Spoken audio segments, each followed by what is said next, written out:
Josh Levine. So I've known Noof. I've known the Noof since college, Michigan. And I remember first hearing about Pesci and Noof. He's Noof. That's right.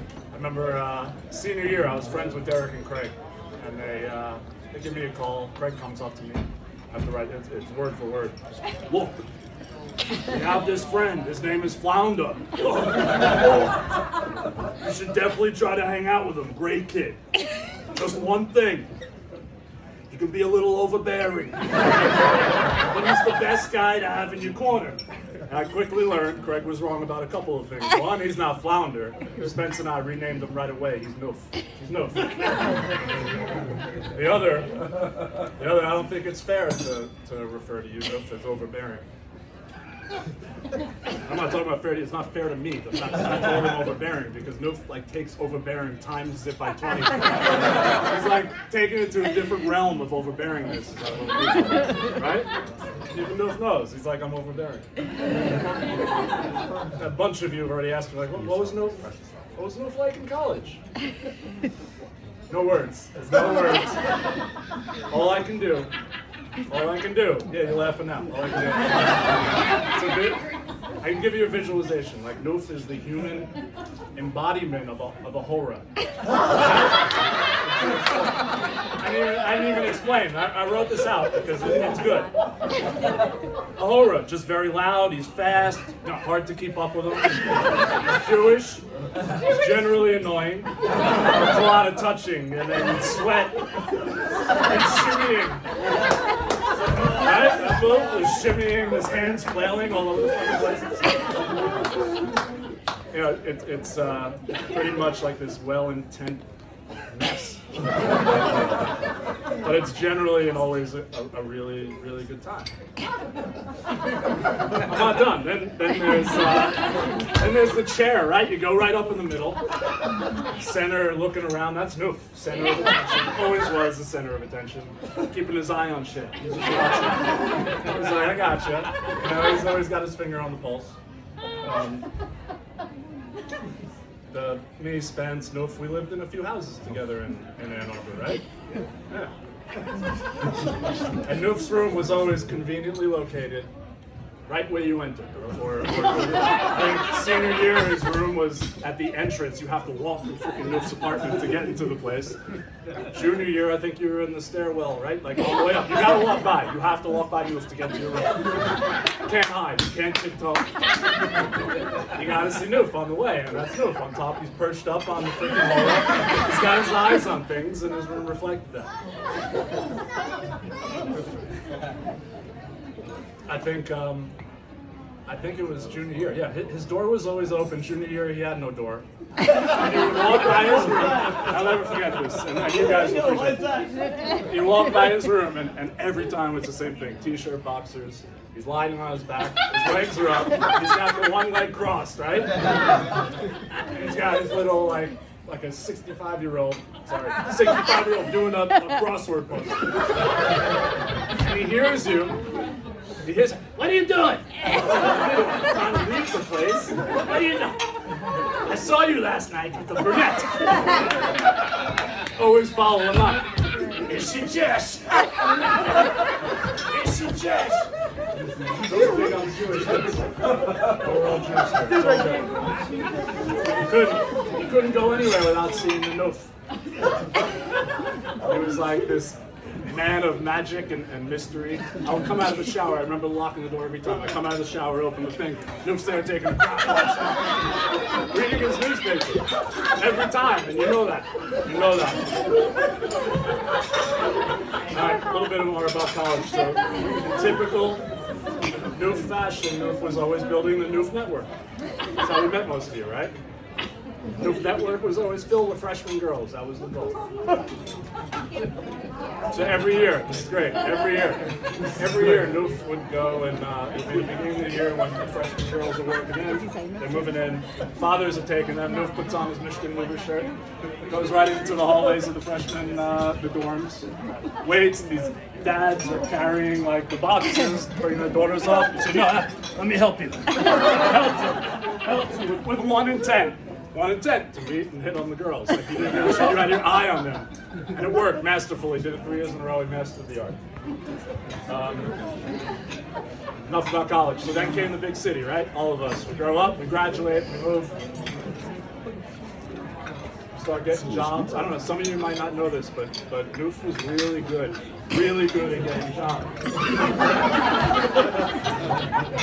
I mean, really good, and I'm pretty sure he had more jobs, and you know this would be. Had more jobs than any of us put together. I even made a list. I counted 15 on my way here. Thank you, Paulina, for helping me.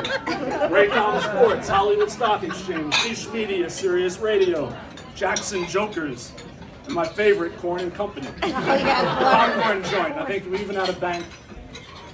Was it Gotham Bank? Yes. He had his own bank. This hustler was calling us. Me, Derek, Greg, he's like, give me your money. This guy went from caramel popcorn to wealth management. And he thinks we're gonna freaking give him money. It was great. That's just no fast chutzpah. Right? Is that the right word? Hustle. No, it's not. No fat chutzpah. Speaking of chutzpah, for years I had, I got my own office, working, whatever. Noof just walks in unannounced. Whenever he wants. Walks in unannounced. It could be a meeting, he walks in, we'll go, see, we'll just grab food off someone's plate, keep walking. He doesn't care. We'll go into a conference room, we'll walk into my office. He kicks off his shoes. I guess he does his own. Kicks off his shoes, barefoot, just puts his feet up like he doesn't care. Like he's the only person talking on a cell phone, yapping away, chirping, like a bird. Picking his toes. Doesn't matter who's around. Everything's his. That is chutzpah. Proud of me, I'm throwing out all the other words. That is chutzpah. All right, who remembers Mizu? You guys remember Mizu? Yeah. Mizu, right? So Mizu was a sushi place in Murray Hill. Yeah. Whatever, same thing. Exactly. In Flatiron, where it was basically where all the Jewish Murray Hill girls would go, and Noof, would you go there? You went there a lot. You made yourself known there. It became your place, right? He went there every day for years. I just remember him calling me and be like, let's go. Come with me to Mizu. You never come with me to me. I'm like, I'm not waiting. Oh, you won't wait. You won't wait. We'll walk right in. Guaranteed every single time. 30 minutes. 30. It got worse every time. 35, 40, 50 minutes. Noof would hit on the hostess, and it was masterful. He'd hit on her, and every time she'd change the subject. And he'd still go. Persistence. My friend has persistence. So much so, he kept asking the sushi guys, the sushi chef, over and over. You need a dish. You need a sushi roll named after me. I think. Call it the Greg roll. Yeah, so many times and so much nudging, they freaking did it. They had a Greg roll. They made it on the menu. Right in there, Greg roll. What was it? It was like smoked salmon, cream cheese, a little bit of herring. What was it? Spicy tuna wrapped with connie salad. There you go.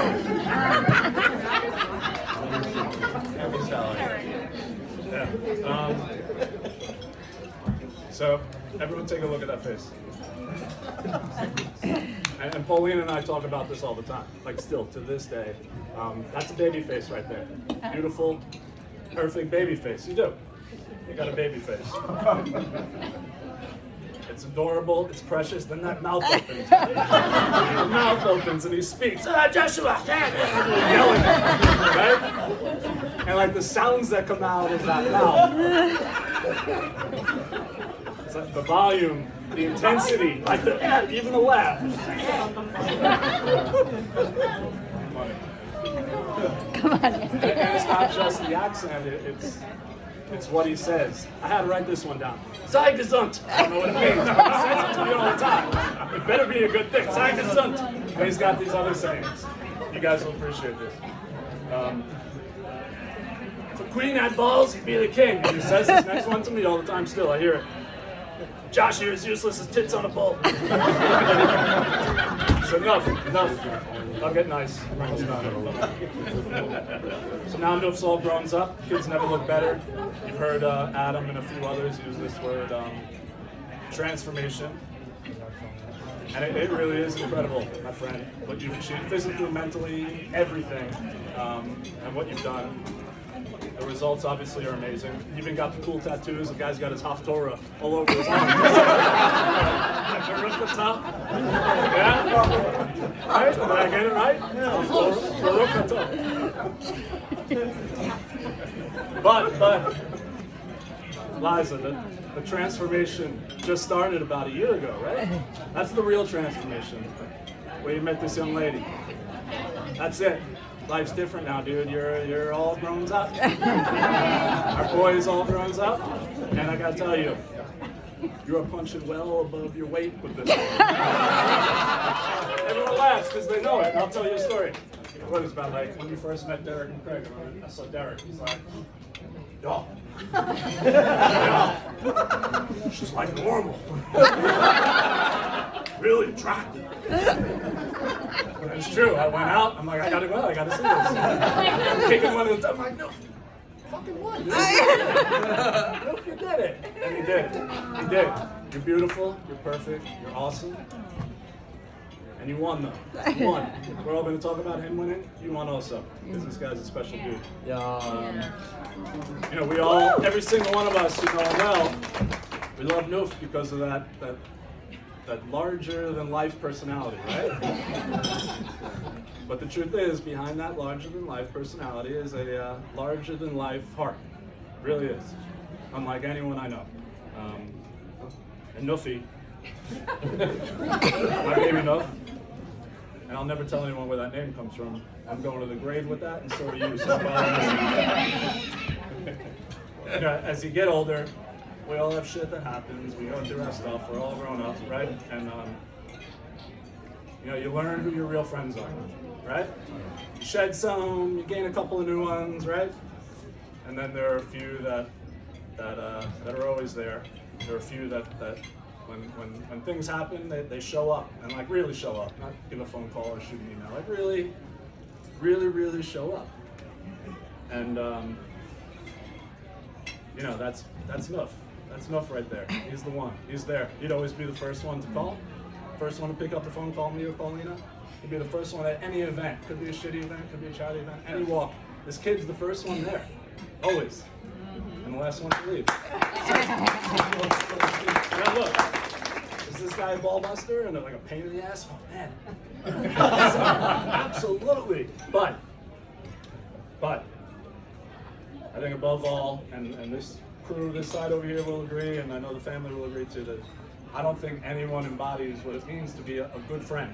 Like just a sincere, good friend who looks out for you, cares for you, loves you, for who you are. All the shit we pull on each other, and you've been I busted your balls for the first 10 years, you've been busting my balls for the past 15. And I couldn't love you anymore. Yeah, I went back to that thing that Craig said to me, right, about, you know, beat my friend off for good, and he goes, you know, you didn't want him in your corner. I can't. There's no other person in the world I would want in my corner than you. That's right. That's right. Love you. Love you, bro. Beautiful. Beautiful.